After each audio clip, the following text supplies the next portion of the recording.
Холодный атмосферный фронт, определявший погоду в северных и центральных районах Мексики, вызвал обильные снегопады. Такой зимы здесь не видели уже несколько десятилетий. Снежные заносы парализовали движение на автострадах. Сотни легковых и грузовых автомобилей застряли в многокилометровых пробках, особенно в гористой местности. Вряд ли кто из водителей поменял летние покрышки на зимние, если они вообще у кого-нибудь здесь есть.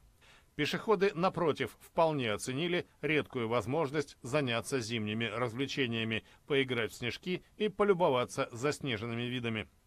В горных районах штатов Нуэво-Леон, Тамаулипас, Коауила, Дуранго и Чихуахуа отмечалось понижение температуры до минус 5 градусов Цельсия. Такие данные привела мексиканская метеорологическая служба.